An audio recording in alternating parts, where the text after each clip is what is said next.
In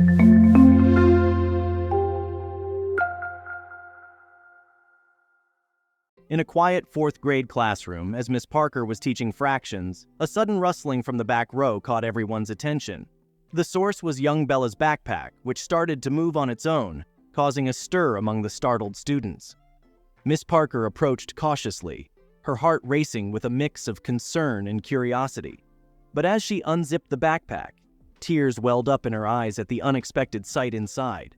Miss Parker ignored the rustling sound the first time she heard it. But when the rustling sound continued and her students began to make uneasy sounds, she turned around to see what the commotion was about. "What's going on?" she asked her students sternly. Her students all looked at each other, waiting for one of them to speak up, but it stayed silent. She frowned at the sight, prompting one of her students to finally speak up. Miss Parker? It's coming from Bella's backpack." Miss Parker raised an eyebrow, looking in Bella's direction. "Bella, do you have anything to say?" she asked sternly. Slowly, tears began to well up in Bella's eyes. "Bella, there's no need to cry. Just tell me what's inside your bag," Miss Parker said. Bella's face began to turn red as she looked down at the bag beside her. Miss Parker was stunned. She began to walk over to Bella to see for herself what was inside her bag. But as soon as Bella realized what was about to happen, she grabbed her bag and ran to the other side of the classroom. "Bella, what are you doing?" Miss Parker irritably said. "Let me look into your bag right now." The other children in class began to giggle quietly, but Bella didn't join them. She was really upset and seemed to be very protective of her bag. Every time Miss Parker walked or ran in her direction, Bella would run away. This went on for a few times until Miss Parker had enough. "If you don't hand your bag over to me right now, I'm sending you to the principal." "Bella!" Miss Parker yelled after her, running to the door. She watched Bella running through the hallway and disappearing through the school's entrance. She quickly ran to Mr. Hendricks's classroom and asked if his intern could look after her classroom for a little while. Then, she quickly ran after Bella, hoping she wouldn't be too far out of sight. Miss Parker burst through the school doors, frantically looking around her. "Bella!" she yelled. "Bella!" But there was no response. What on earth could be so important inside her bag? If Miss Parker couldn't find Bella in the next hour or so, she had no other choice but to call the police. Her thoughts were heavy with concern for Bella. Why had she run away? What was she hiding in her backpack? The gravity of Bella's disappearance quickly reached the school's administration. Concerned, the principal immediately convened a meeting with staff members. Decisive steps were needed.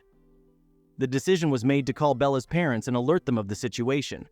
When Bella's parents received the call, their reaction was a mix of shock and deep concern.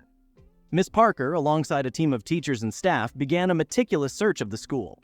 Realizing the school's interior provided no clues, the search party expanded their efforts outside. The school, understanding the severity of the situation, issued a community alert. Emails and automated calls were sent to every family associated with the school, providing a description of Bella and requesting any information about her whereabouts. When Bella's parents arrived, their faces were etched with worry. They hurriedly approached Miss Parker, their concern palpable. "She's been so different lately," her mother shared, her voice breaking with emotion. It was clear that Bella was grappling with more than just typical childhood woes. Miss Parker, alongside Bella's parents, attempted to piece together the fragmented clues. In their discussion, it emerged that Bella had become increasingly introverted at home, often spending hours alone in her room. Despite their efforts, the pieces of the puzzle remained disjointed. The more they learned, the deeper the mystery of Bella's disappearance and her guarded backpack seemed to grow. "Also, I've seen Bella going to the old garden shed during recess," Emma continued, her voice lowering. She described how Bella would look around nervously before slipping into the shed, clutching her backpack protectively. Miss Parker's mind raced as she listened to Emma. Bella's protective attitude towards her backpack, her emotional outbursts, her secretive trips to the shed, it all started to form a pattern. The old garden shed, a place rarely visited by students, suddenly seemed like a significant location in understanding Bella's recent actions. Determined to find answers, Miss Parker decided to visit the shed, hoping it would bring her one step closer to finding Bella and unraveling the mystery of her guarded backpack. In the shadow of an old oak tree near the school's boundary, Miss Parker found Bella. She was huddled in a small, concealed nook, her arms wrapped tightly around her backpack. Miss Parker approached slowly, her voice soft and soothing. "Bella, it's okay. "You're safe now," she reassured her. In the quietude of their secluded spot, Miss Parker spoke gently to Bella, her words imbued with kindness and empathy. "You're not in trouble, Bella. I'm here to help you," she said, her tone reassuring. As they sat together, a silent bond began to form between Bella and Miss Parker. Miss Parker, with a gentle tone, asked Bella about her backpack. "Can you tell me what's inside, Bella? I promise, whatever it is, I'm here to help you," she said kindly. As the minutes passed, the atmosphere of trust and understanding began to break down the walls Bella had built around herself. Miss Parker gently held Bella's gaze, her voice soft but firm. "Bella, no matter what's in that backpack, I'm here to help you," she assured. "You're not alone in this." Gradually, Bella began to share snippets of her life, her voice a mere whisper. She talked about feeling overwhelmed, struggling to find her place both at home and school. As the trust between them grew, Bella slowly emerged from her shell. She confided in Miss Parker about her loneliness, the reasons she felt compelled to hide and protect something so fiercely. Bolstered by Miss Parker's unwavering support, Bella took a deep breath. Miss Parker watched, her heart pounding with anticipation and empathy. Inside the backpack, nestled among some old towels, lay a frail, malnourished stray kitten. Its eyes were closed, and its breathing was shallow. Bella looked up at Miss Parker, her own eyes brimming with tears. "I found him in the alley a few weeks ago," she whispered. "I couldn't just leave him there."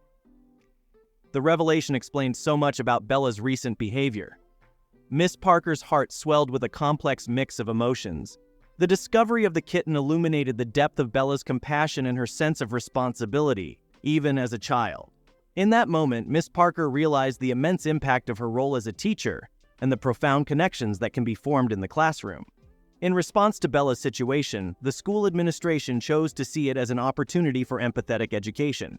They recognized the importance of addressing the incident with understanding and sensitivity. The principal announced plans to incorporate lessons on kindness and responsibility towards animals, using Bella's experience as a foundational example of compassion in action. To deepen the students' understanding, a local animal shelter was invited to give a presentation. The shelter staff talked about the importance of empathy towards animals, proper care techniques, and the realities of animal homelessness.